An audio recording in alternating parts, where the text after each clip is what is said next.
The exponential distribution with parameter lambda is the distribution with density given by fx equal to lambda times e to the power minus lambda x if x is positive and 0 otherwise.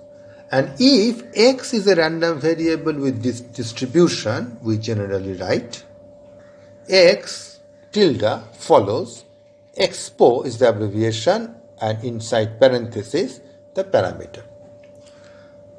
Now it should not be difficult to see that if you integrate it, the total integral will be 1, but for that you need lambda to be positive, because if lambda is negative, then this thing will just go up to infinity as x goes to infinity.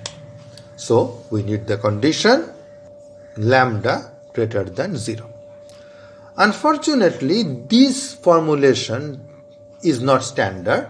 Some people will write expo lambda to mean fx equal to 1 over lambda e to the power minus x divided by lambda if x positive 0 L. So both these things are essentially the same, except that lambda here is replaced by 1 over lambda here.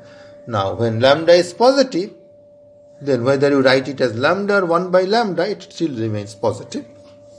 So this is essentially the same formulation. If you are using this notation, if you write exponential 2, then if you write this, use this notation, you will write the same thing as exponential half. To avoid this confusion, whether you are using this or you are using that, one way is to explicitly write down the density. Another way is not to use the term just parameter, but say the rate parameter is lambda. So in this formulation, lambda is called the rate.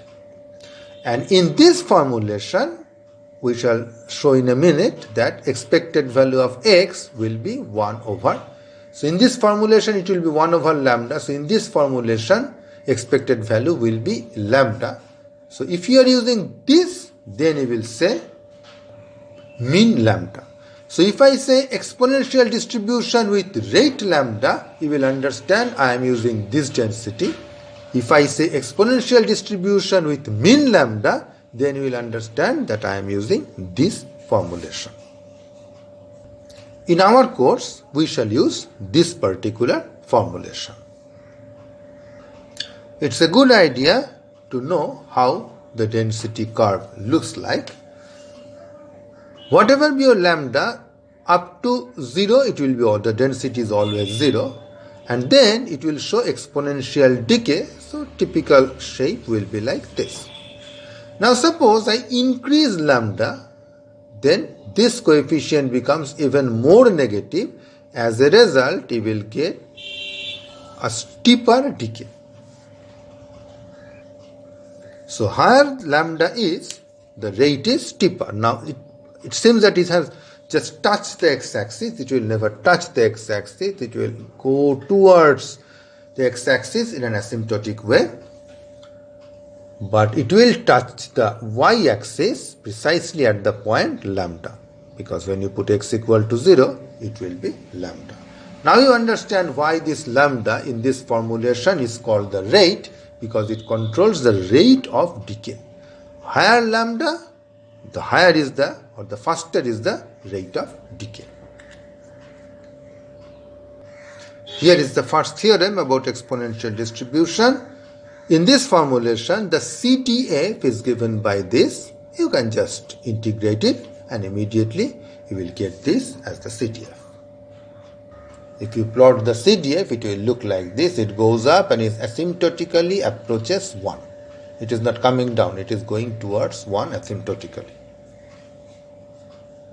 And notice that in the CDF we do not have a lambda here because we have integrated, so that lambda is cancelled out. In the density we have lambda, CDF we do not have lambda.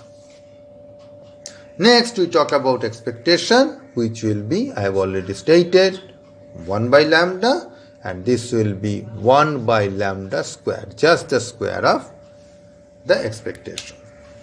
You should try your hand at checking this by directly integrating the density. Also, the characteristic function, which is given as e to the power itx, expectation of that, is lambda divided by lambda minus it. You may say, how did I get that? Well, it is pretty simple. Multiply this with the density and integrate, and we shall do that as our exercise.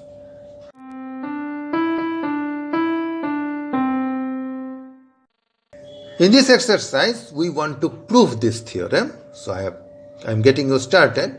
Expected value of e to the power itx, I have taken e to the power itx, multiplied this with the density from 0 to infinity, and we have integrated in. So if you integrate it, you can write it as e to the power something times x. So that something will have a complex component, but just ignore it.